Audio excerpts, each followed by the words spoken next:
16, 15,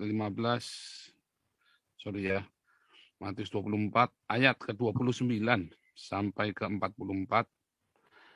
Ibu Sarma, silakan Ibu Niriana. Baik, siap Pastor. Salam Pastor Paul.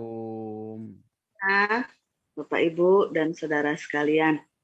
Mari kita sama-sama firman Tuhan dari Bilangan 10 ayat 1 sampai 20. Demikian firman Tuhan. Semboyan Nafiri. Tuhan berfirman kepada Musa, buatlah 2 nafiri dari perak tempaan harus kau buat itu, supaya dipergunakan untuk memanggil umat Israel dan untuk menyuruh laskar-laskarnya berangkat. Apabila kedua nafiri itu ditiup, segenap umat itu harus berkumpul kepadamu di depan pintu kemah pertemuan. Jikalau hanya satu saja ditiup, maka para pemimpin, para kepala pasukan Israel harus berkumpul kepadamu.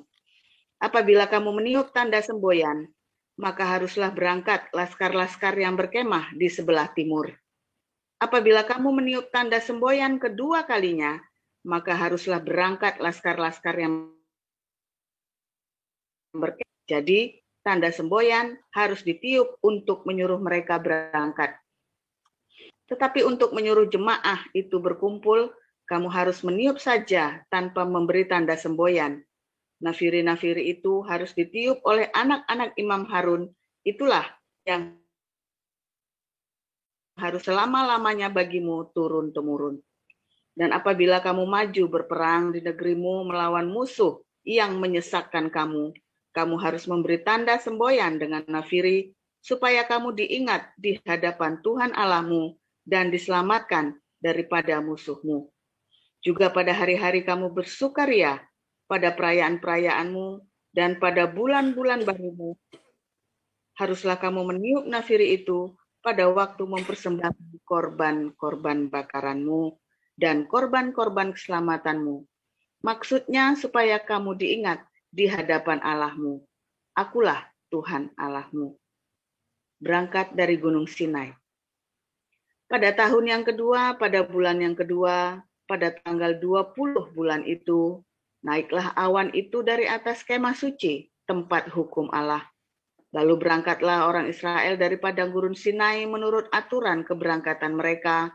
Kemudian diamlah awan itu di padang gurun Paran. Itulah pertuhan dengan perantaraan Musa. Terdahulu berangkatlah laskar yang dibawa panji-panji Bani Yehuda menurut pasukan mereka. Yang mengepalai laskar itu ialah Nahason bin Aminadab. Yang mengepalai laskar Setanel bin Zuar. Yang mengepalai laskar suku Bani Zebulon ialah Eliab bin Helon. Sesudah itu kemah suci dibongkar dan berangkatlah Bani Gad yang mengangkat kemah suci itu. Kemudian berangkatlah laskar yang dibawa panji-panji Ruben menurut pasukan mereka. Yang mengepalai laskar itu ialah Elizur bin Laskar suku Bani Simeon ialah Selumiel bin Zuriadai. Yang mengepalai laskar suku Bani Gad ialah Eliasaf bin Rehuel. Demikian, Pastor. Sebentar, Ibu Vivin silakan. Baik, saya lanjutkan bacaan firman Tuhan ayat 21 sampai 36. Sesudah itu berangkatlah orang Kehat yang mengangkat barang-barang tempat kudus, kemah suci sudah dipasang sebelum mereka datang. Kemudian berangkatlah laskar yang di bawah panji-panji Bani Efraim menurut pasukan mereka. Yang mempelai laskar itu ialah Elisama bin Amihud. Yang mengepalai laskar suku Bani Manasye ialah Pedasur. Yang mengepalai laskar suku Bani Benyamin adalah Abidan bin Gideoni. Sebagai barisan penutup semua laskar itu berangkatlah laskar yang di bawah panji-panji Bani Dan menurut pasukan mereka. Yang mengepalai laskar itu ialah Ahieser bin Amisyadai. Yang mengepalai laskar suku Bani Asher ialah Pakil bin Okran. Yang mengepalai laskar suku Bani Naftali ialah Ahira bin Enan. Itulah aturan keberangkatan orang Israel menurut pasukan mereka ketika mereka berangkat. Lalu berkatalah Musa kepada Hobab, anak Rehuel, orang Midian, mertua Musa, kami berangkat ke tempat yang dimaksud Tuhan ketika ia berfirman, aku memberikannya kepadamu, sebab itu ikutlah bersama-sama dengan kami, maka kami akan berbuat baik kepadamu, sebab Tuhan telah menjanjikan yang baik tentang Israel. Tetapi jawabnya, aku hendak pergi ke negeriku dan kepada sanak saudaraku. Kata Musa, janganlah kiranya tinggalkan kami, sebab engkaulah yang tahu bagaimana kami berkemah di padang gurun, maka engkau dapat menjadi petunjuk jalan bagi kami. Jika engkau ikut bersama-sama dengan kami baik, maka kebaikan yang akan dilakukan Tuhan kepada kami akan kami lakukan juga kepadamu. Lalu berangkatlah mereka dari gunung Tuhan jauhnya. Sedang tabut perjanjian Tuhan berangkat di depan mereka dan berjalan 3 hari perjalanan jauhnya untuk mencari tempat perhentian bagi mereka. Dan awan Tuhan ada di atas mereka pada siang hari apabila mereka berangkat dari tempat perkemahan. Apabila tabut itu berangkat, berkatalah Musa, bangkitlah Tuhan supaya musuhmu berserak dan orang-orang yang membenci engkau melarikan diri dari hadapanmu. Dan apabila tabut itu berhenti, berkatalah ia, kembalilah Tuhan kepada umat Israel yang beribu-ribu laksa ini. Demikian bacaan firman Tuhan. Amin. Salma, silakan. Kedatangan anak manusia, perumpamaan tentang pohon ara. Sesudah siksaan pada masa itu, matahari akan menjadi gelap, dan bulan tidak bercahaya, dan bintang-bintang akan berjatuhan dari langit, dan kuasa-kuasa langit akan goncang. Pada waktu itu akan tampak tanda anak manusia di langit, dan semua bangsa di bumi akan meratap, dan mereka akan melihat anak manusia itu datang di atas awan-awan di langit kemuliaannya. Dan ia akan menyuruh keluar malaikat-malaikatnya dengan meniup sangkakala yang dahsyat bunyinya. Dan mereka akan mengumpulkan orang-orang pilihannya dari keempat penjuru bumi, dari ujung langit yang satu ke ujung langit yang lainnya. Tariklah pelajaran dari perumpamaan tentang pohon ara. Apabila ranting-rantingnya melembut dan mulai bertunas, musim panas sudah dekat. Demikian juga, jika kamu melihat semuanya ini, ketahuilah bahwa waktunya sudah dekat, sudah di ambang pintu. Aku berkata kepadamu, sesungguhnya angkatan ini tidak akan berlalu sebelum semuanya ini terjadi. Langit, tapi perkataanku tidak akan berlalu. Saat itu tidak seorang pun yang tahu. Malaikat di surga pun tidak, hanya Bapa sendiri. Karena halnya pada zaman Nuh, demikian pula halnya kelak pada sebab sebagaimana mereka pada zaman sebelum air bah itu makan dan minum, kawin dan mengawinkan, sampai kepada hari Nuh masuk ke dalam bahtera, dan mereka tidak tahu akan sesuatu sebelum air bah itu datang dan melenyapkan mereka semua. Demikian pula lah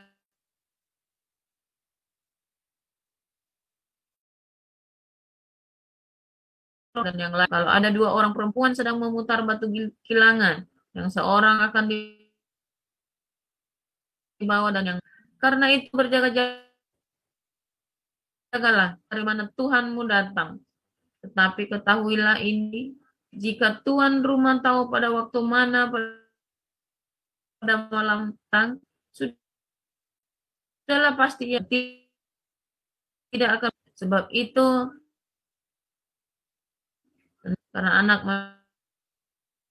manusia datang muduga. Demikian firman Tuhan. Mari kita baca 1 Korintus 15 ayat 35. Tetapi mungkin ada orang yang bertanya, bagaimanakah orang mati dibangkitkan? Dan dengan tubuh apakah mereka akan datang kembali? Hai orang bodoh, apa yang engkau sendiri taburkan tidak akan tumbuh dan hidup kalau ia tidak mati dahulu. Dan tubuh tanaman yang akan tumbuh, tetapi biji yang tidak berkulit, umpamanya biji gandum atau biji lain, memberikan kepadanya suatu daginya. Ia memberikan kepada tiap-tiap biji tubuhnya sendiri. Bukan semua daging sama. Daging manusia lain daripada daging binatang, lain daripada daging burung ikan. Ada tubuh surgawi dan ada tubuh duniawi. Tetapi kemuliaan tubuh surgawi lain daripada kemuliaan bulan, dan kemuliaan bulan lain daripada kemuliaan bintang-bintang, dan kemuliaan bintang yang satu berbeda dengan kemuliaan bintang yang lain. Demikian pula halnya dengan kebangkitan orang mati.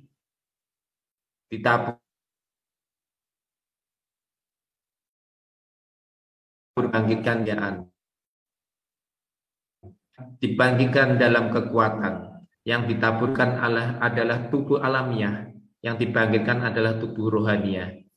Jika ada tubuh alamiah, maka ada pula tubuh rohaniah. Seperti ada tertulis, manusia pertama Adam menjadi makhluk yang hidup, tetapi Adam yang terakhir menjadi roh yang menghidupkan. Tetapi yang mula-mula datang bukanlah yang rohaniah, tetapi yang alamiah, kemudian barulah datang yang rohaniah. Manusia pertama berasal dari debu tanah dan bersifat jasmani.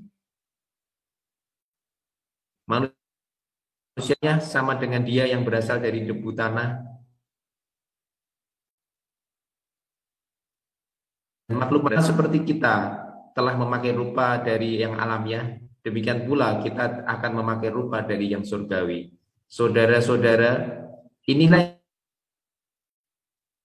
yang hendak bukan itu tidak mendapat bagian dalam kerajaan Allah, dan bahwa yang binasa tidak mendapat bagian dalam apa yang tidak binasa. Sesungguhnya aku menyatakan kepadamu suatu rahasia. Kita tidak akan mati semuanya, tetapi kita semuanya akan dirubah dalam sekejap mata pada waktu bunyi nafiri yang terakhir. Sebab keadaan yang tidak dapat binasa diubah, karena yang harus mengenakan yang tidak dapat binasa, dan yang dapat mati ini harus mengenakan yang tidak dapat mati. Dan sesudah yang dapat binasa ini mengenakan yang tidak dapat binasa, dan yang dapat mati ini mengenakan yang tidak dapat mati. Maka Tuhan, genaplah firman Tuhan yang tertulis, maut telah ditelan dalam kemenangan. Hai maut, di manalah kemenanganmu? Hai maut, di manalah sengatmu? Sengat maut ialah dosa, dan kuasa dosa ialah hukum Taurat. Tetapi kepada Allah yang telah memberikan kita kemenangan oleh Yesus Kristus Tuhan kita. Karena itu saudara-saudaraku yang kekasih, berdirilah teguh, janganlah goyah, dan giatlah selalu dalam pekerjaan Tuhan. Sebab kamu tahu bahwa dalam persekutuan dengan Tuhan jerih payahmu tidak sia-sia. Amin. Amin. Haleluya. Firman Tuhan selalu baru setiap pagi bila Anda hidup di dalam rema, ya. Dan Anda selalu steady, ya, ready untuk mengasihi, mengampuni, memberkati, dan juga untuk selalu berdiakonia dan bermakna. Itu penjelasannya panjang, ringkas, simple, rumit. Tetapi intinya adalah kalau kita selalu hidup mengasihi,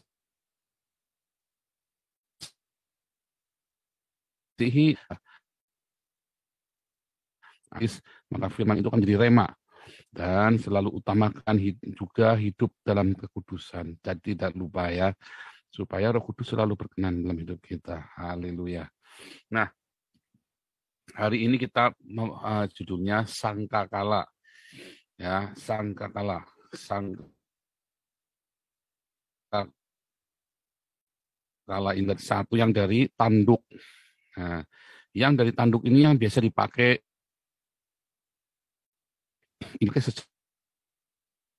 secara over ini. Nah, sebentar ya. Aku enggak mau meleset. Oke.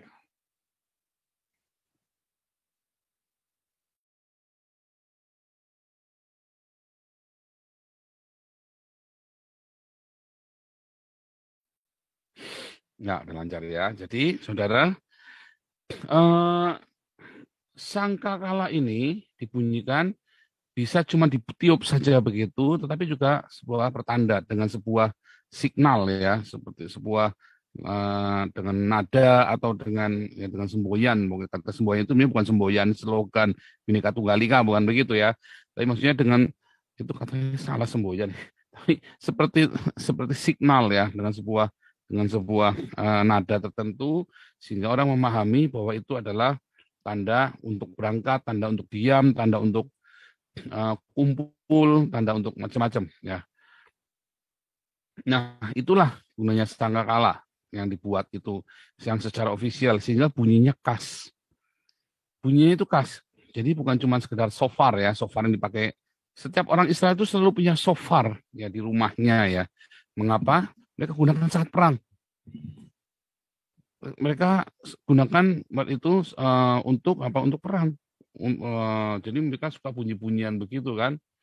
Nah, maka mereka selalu sangkakala itu taruh di pinggangnya kalau lagi perang itu shofarnya. Tapi kalau sangkakala yang perak itu adalah sangkakala yang untuk tanda khusus, tanda universal. Seluruh orang itu ditiup, ada orang tahu. Nah, kalau di situ ada yang menarik, sebenarnya tadi ada beberapa cerita yang menarik ya, termasuk Rehulah, saudaranya Yitro ya. Sebenarnya itu Rehulah itu adalah kakeknya Sipora. Rehulah itu ya. Kakeknya ya. Karena mertuanya Musa itu namanya adalah Yitro. Nah, Hobab ini adalah saudaranya Yitro. Nah, tapi kita nggak mau cerita ke sana, kita mau cerita sangkakalanya ya. Bagaimana sangkakala menjadi penanda bagi orang Israel ya. Saya akan bagikan share screen, coba Anda lihat.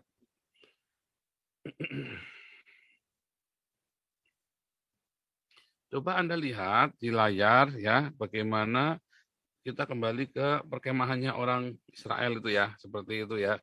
Dan itu ada sekitar minimum 2 juta orang. Bayangin, 2 juta orang yang berkemah, sehingga mereka harus selalu standby, dan itu bisa sekonyong-konyong. Dan kalau mau jalan, hari itu jalan benar, baru berhenti sehari, nginep, jalan benar. Ya, dan itu bisa jalan. Ya kan? Nah, nanti mereka jalan. Lalu nginep lagi.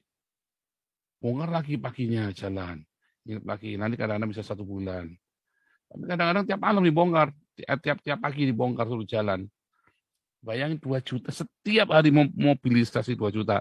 Itu guru saya dulu pramuka saja cuma memobilisasi orang 100 saja udah kayak mau mati itu ya, udah mau mati berdiri tuh kaku, mau mati kaku berdiri. Ini orang 2 juta, bayangin Anda gimana tuh caranya tuh. Dan ini orang-orang yang tidak tahu baris berbaris.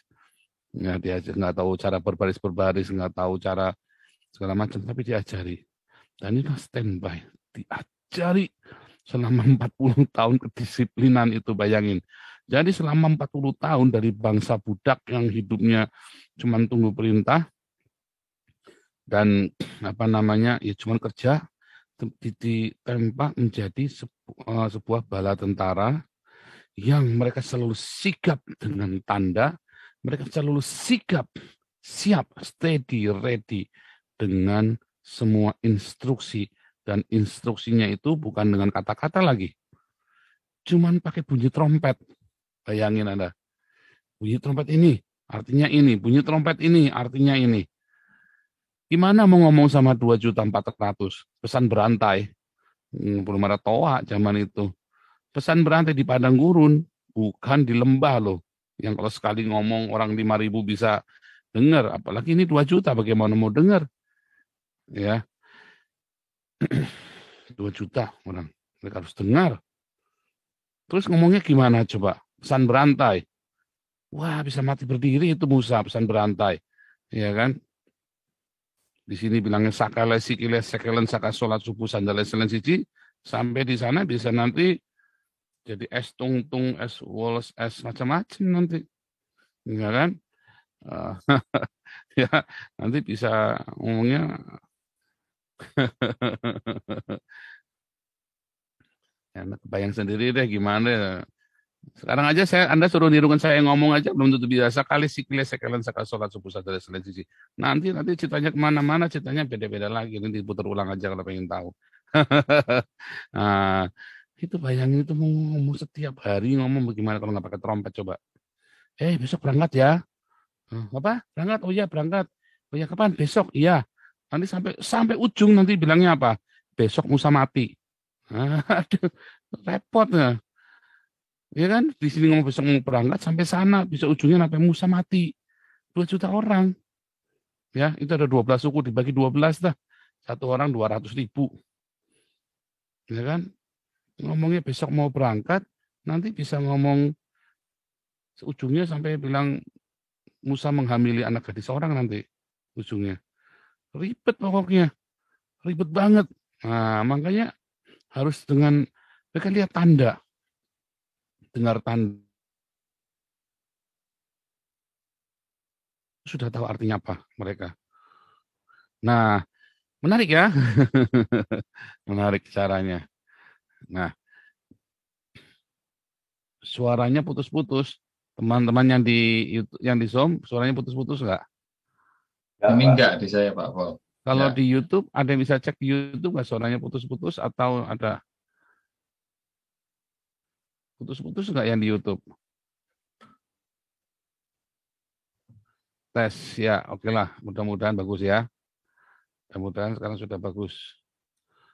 Dari tadi suara putus-putus. Oke deh, semoga bagus ya. Karena mestinya sih sudah bagus. Ya. Nah, kemudian saudara, kalau Anda melihat bagaimana sebentar ya. Jadi kalau Anda melihat ya bagaimana tanda-tanda itu diberikan ya supaya kapan hadir ini ya, ketika yang awan tiang api itu naik turun di sini kan, itu berangkat itu semua orang mata memandang. Semua mata memandang ke sini. Jika mendengar tanda sangkakala ya. Sebentar, ini saya malah aneh ya. Sebentar ya.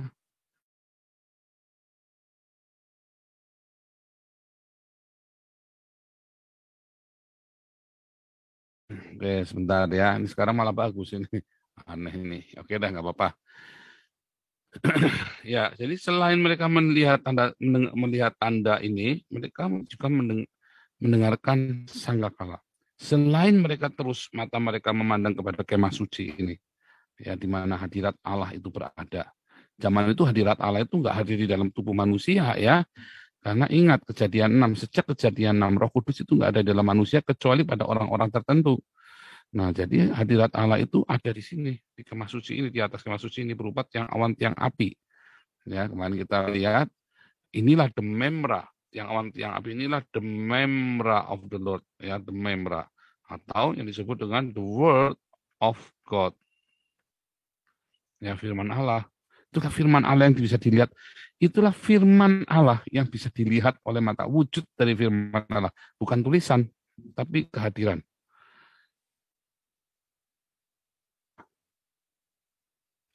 Makanya firman Tuhan berkata, manusia hidup bukan dari roti saja, dari mana. Manusia tidak hidup dari mana saja. Ya, mana. Tetapi dari rema. Ya, ini ada di Matius berapa? 4 ayat 4. Manusia tidak hidup dari mana saja, tetapi juga dari rema. Bukan dari roti saja, tapi juga dari rema. Mereka melihat, mereka mendengar firman Allah. Anda baca, ya, yang sebentar, ini yang di YouTube putus lagi ya. Oke, yang di YouTube tolong selalu monitor ya. Ya, jadi dari rema. Tetapi dari rema ini kita harus belajar tentang tanda-tanda. Ya. Dari tanda-tanda ini. Ya, teman-teman. Ya. Dari rema ini ya, kita mengerti tanda-tanda itu. Ya. kita akan mengerti tanda-tanda. Sebenarnya kita ini lagi ngapain sih? Endingnya kita ini kan lagi nunggu Tuhan Yesus datang. Atau kita datang kepada Tuhan. Ya, kita sedang menunggu. Nah, tanda-tanda kedatangan itu yang saat ini kita sedang ingin jelas. Satu ada rema, ya, satu ada rema, kedua ada tanda-tanda sangkakala itu. Makanya Tuhan Yesus bilang nanti sangkakala akan dibunyikan. Banyak orang Kristen, ya, penganut yang rapture itu, nanti kita tidak mengalami aniaya. Tapi Tuhan Yesus bilang sebaliknya loh. Kita akan mengalami aniaya. Ya. Kita akan mengalami aniaya semua. Mengalami antikristus. Kedua, itu sangkakala dibunyikannya terakhir. Terakhir. Setelah dua saksi Allah itu dibunuh dan dibangkitkan. Artinya dibangkitkan dua saksi Allah, kemarin kita baca dalam Wahyu seperti walam, ya. Waktu ada dibangkitkan dari sorga dan kemudian mereka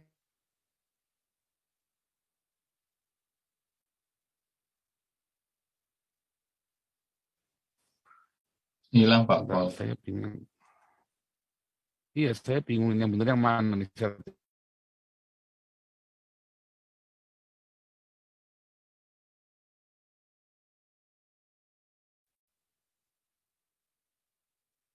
Tapi tadi tertulis network unstable, ya Pak Dika, tadi kelihatan di screen ya Pak Dika ya.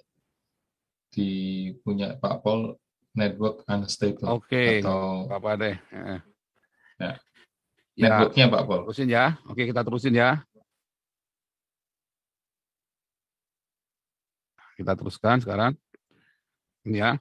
Jadi saudara, selain dari kita membaca, kita tahu rema firman Tuhan, kita juga harus melihat tanda-tanda.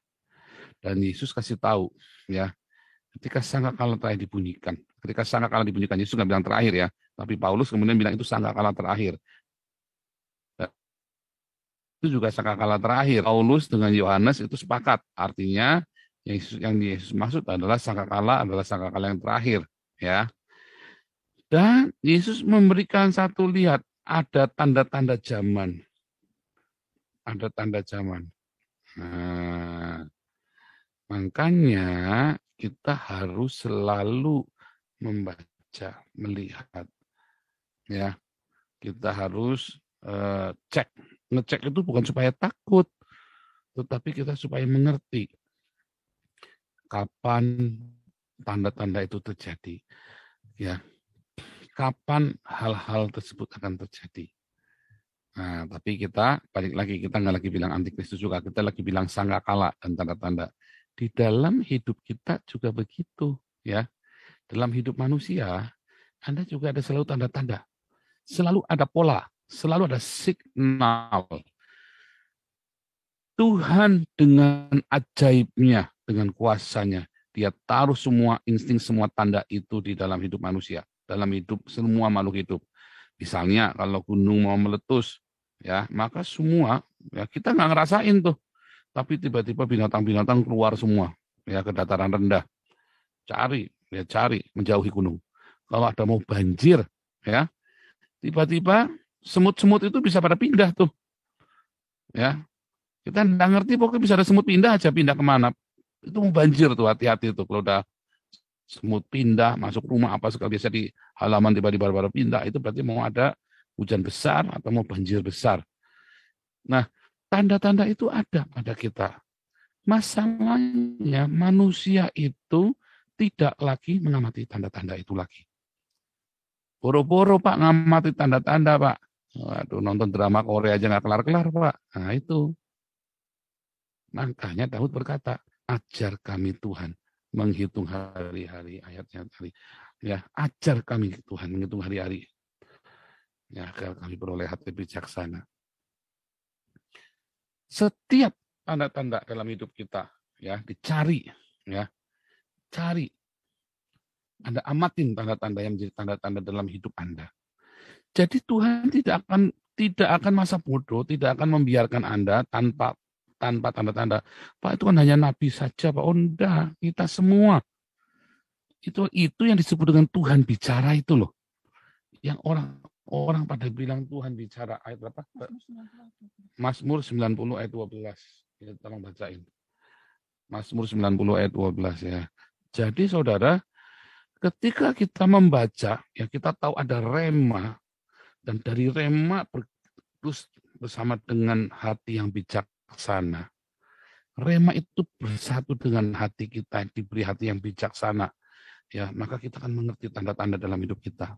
Dan kapan Tuhan suruh berangkat, kapan Tuhan suruh tinggal, kapan Tuhan suruh kerjakan, kapan Tuhan bilang jangan, kapan Tuhan suruh bilang jalan, kapan Tuhan bilang balik. Itulah yang dimaksud dengan suara Roh Kudus yang kita dengar. Yaitu dari mana? Dari kita mengamati sebuah pola dan rema, gabungan dari pola hidup Anda dan dari rema. Nanti Anda ngerti tanda-tanda itu. Bagaimana caranya? Belajar setiap hari. Jangan masa bodoh dengan hidup kita. Masalahnya orang itu masa bodoh dibaca. Mazmur 90 ayat yang ke-12. Ajarlah kami menghitung hari-hari kami sedemikian, hingga kami beroleh hati yang bijaksana. Ya, tapi jangan kurungan-kurungonan, tahu nggak kurungan-kurungonan? Nah, itu bahasa Sakson lama itu. Pak Iman hafal itu, ngerti. Jangan kurungan-kurungonan. Nah, juga bukan perasaan-perasaan, bukan. Itu real, ya. Itu bukan cuma itu. Kita semua, makanya Daud bilang, ajar kami menghitung hari-hari. Catat semua aspek dalam kehidupanmu. Sehingga Anda nggak perlu pergi ke orang pinter. Mengapa orang itu disebut pinter? Karena Anda bodoh. Mereka pinter, makanya mereka disebut orang pinter. Anda disebut orang bodoh. Makanya Anda datangnya orang pinter kan? Rasain tuh, kena deh lu. Makanya mereka disebut pinter karena Anda bodoh.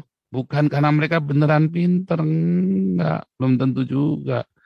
Kadang-kadang mereka sama bodohnya, tapi karena Anda yang nanya, dia yang jawab, ya dia yang pinter, Anda yang nanya yang bodoh kan. Gitu, siapa suruh nanya? Rasain loh. Nah, padahal Tuhan sudah ngajarin kita, ajar kami Tuhan menghitung hari-hari, agar kami beroleh hati bijaksana. Mazmur berapa tadi? Tulis. Ayat 12 ya, itu ya. Mazmur 90 ayat 12. Dari Anda mengamati hidup, kalau jatuh, kalau gagal, diamatin. Kalau Anda lagi berhasil, diamati, dicatat. Dan itu jatuh bangunnya kita. Nah, tadi saya baru belajar tentang rabbinik, bagus sekali ya. Jadi gini ceritanya. Nah, nanti ya di bilangan 22 nanti kita akan belajar lagi ya. Obstacles atau halangan ya, atau adversary, masalah. Tuhan Yesus ngajarin kita di dalam Matius 6 ayat 13 ya. Lepaskanlah kami dari yang jahat ya. Kata lepaskan kami dari yang jahat ya, atau adversary atau dari evil, apapun namanya itu berasal dari kata kerja yang berat, toils, melelahkan. Rasanya, aduh, kerja 100 hasilnya nggak ada. Kita kan kalau dalam berkat kerja 1 hasilnya 100. Ini sudah kerja 100, bisa hasil 1 saja sudah bagus. Waduh, saking, waduh, ada gitu ya. Tapi ada yang cuman ngoceh, duitnya ngalir. Hidup dalam berkat. Saya ngerasain ya ketika hidup saya di dalam tuntunan Tuhan. Ya, dalam pengurapan Tuhan. Saya hidup kudus, saya hidup takut akan Tuhan. Wah, aniaya maedan-edanan. Ya. Tapi karena saya terus merendahkan hati sama Tuhan. Dituntun sama Tuhan ya. Saat saya lagi muda dulu ya. Karena polot.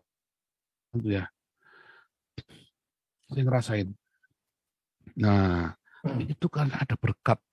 ada anugerah kasih karunia dari Tuhan. Itu saya ngamatin. Kenapa saya dulu bisa begitu ya? Terus tiba-tiba saya melalui masa yang saya udah kerjanya banting sana, tabrak sana, tabrak sini, hajar sana, hajar sini. Hasilnya nggak ada. Dan saya ngamatin. Nah, dan kita ternyata nggak bisa menyalahkan Tuhan. Nanti ya, kalau pas lagi kita membahas bilangan, nanti ya, di bilangan ini juga ya. Wah, itu bagus sekali. Kita nggak bisa salahkan Tuhan. Yakobus dengan jelas berkata, pencobaan itu datangnya bukan dari Tuhan. Kita sendiri yang bikin. Makanya ketika saya ngomong begini banyak orang nggak paham. Ya kan kalau saya bilang Yusuf itu ya karena masuk penjara karena salahnya sendiri. Banyak yang nggak terima. Ayatnya mana? Ya nggak ada. Tapi dari ceritanya itu kita ngerti dari satu cerita. Tetapi itu kan hikmat. Nggak ada ayatnya Yusuf mana tuh nggak ada. Tetapi itulah hikmat yang kita pahami.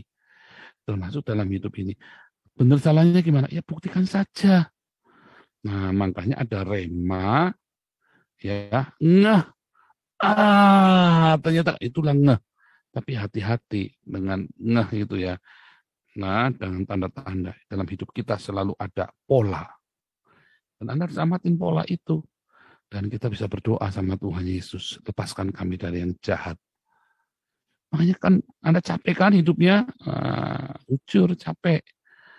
Kenapa? Karena Anda tidak hidup di bawah kasih karunia. Anda tidak siaga. Ada orang yang bolak-balik apes terus sampai sekarang apes sudah puluhan tahun. Kenapa? Karena Anda tidak belajar. Anda tidak mau belajar menjadi bijaksana dan hidup di dalam ini. Kenapa? Anda nggak mau. Anda terus salahin orang. Pokoknya orang salah. Pokoknya saya benar, orang lain salah. Ya rasain. Ya ngerasain ini Pak Pendeta malah ngerasain numanin orang. Enggak ya, sorry ya. Tapi memang rasain karena Anda sendiri nggak mau. Pokoknya orang lain salah, saya benar. Prinsip, rasain lu dengan prinsipmu. Makan tuh prinsip. Firman Tuhan nggak bilang begitu, tapi Anda bilang bikin-bikin sendiri.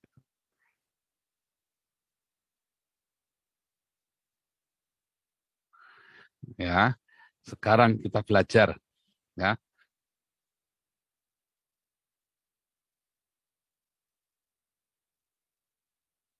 Dengan kasih karunia, ya. Kita mau belajar hidup dengan berkat yang dari Tuhan Yesus. Ya. Keluar dari masalah. Keluar dari padang gurun. Padang gurun itu sementara. Tapi kalau Anda hidupnya selalu di padang gurun terus, waduh, jangan-jangan Anda ada yang salah. Padang gurun itu sementara, saudara. Tapi kalau Anda seumur hidup di padang gurun terus, berarti ada yang salah hidupmu. Anda tidak berhikmat, Anda tidak punya hati yang bijaksana. Jangan salahkan Tuhan. Duduk, diam, kalau perlu puasa, kalau perlu bernazar sama Tuhan. Kalau perlu bernazar sama Tuhan. Tuhan, ini nazarku. Tapi jangan pernah salahin orang lain. Jangan salahkan diri sendiri juga, nggak usah. Jangan tanya siapa salah, pokoknya kita introspeksi, perbaiki, maju terus. Jangan pernah salahin orang lain, jangan pernah salahin siapapun, apalagi nyalain Tuhan. Gitu ya. Kiranya firman Tuhan pagi hari ini bisa melepaskan Anda dari semua kutuk di padang gurun. Dari semua kebodohan, tegar tengkuk di padang gurun. Ya, hati yang keras dan bebal di padang gurun. Dalam nama Tuhan Yesus Kristus. Supaya kita membaca tanda-tanda itu. Nah, lihat ayat yang terakhir tadi di dalam bilangan tadi ya. Di dalam bilangan ya. Di dalam bilangan 10 tadi, ayat yang terakhir bagus ya. Nah. Lihat, apabila tabut itu berangkat, berkatalah Musa, bangkitlah Tuhan supaya musuhmu berserak dan orang-orang membenci engkau melarikan diri dari hadapanmu. Ya, dan apabila tabut itu berhenti, berkatalah ya kembalilah Tuhan kepada umat Israel yang beribu-ribu laksa ini. Artinya penyertaan Tuhan yang pasti. Ya dan amin. Dan selalu ingat, ya selalu ingat. Tadi di dalam 1 Korintus 15. Anda harus tanggalkan semua hal-hal yang merintangi kita untuk mengenal Tuhan. Tadi sangkal diri, pikul salib, berdiakonia, bermarturia. Kalau Anda hatinya masih melekat kepada hal-hal yang duniawi, yang material, ketika sangkakala itu dibunyikan, Anda nggak bisa siap.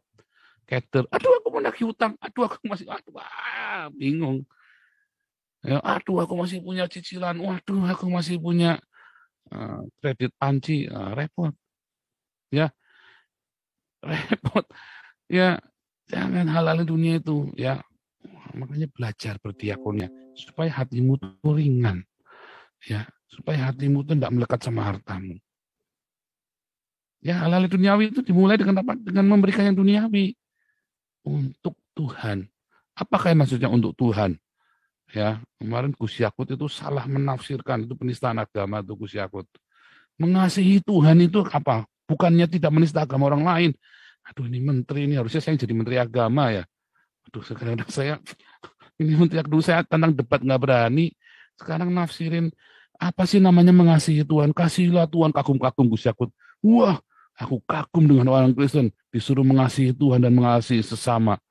Mengasihi Tuhan, saudara tahu artinya mengasihi Tuhan. Artinya jangan menista agama orang lain. Dalam arti gundulmu peak. Bukan, mengasihi Tuhan yang tidak kelihatan itu ketika Anda bisa mengasihi musuh-musuh Anda dengan apa, ngasih makan mereka. Itu diakonia. Ngasih orang-orang itu yang bakarin gereja kita itu loh. Itu orang-orang yang teriak-teriak bunuh halal darah kafir itu loh. Kasih makan. Itu ya, itu kan mengasihi Tuhan yang tidak kelihatan. Kasih makan Indonesia. Berdiakonia dan bermarturia. Ya, di mana di Yayasan Damaris. Haleluya. Tuhan Yesus memberkati.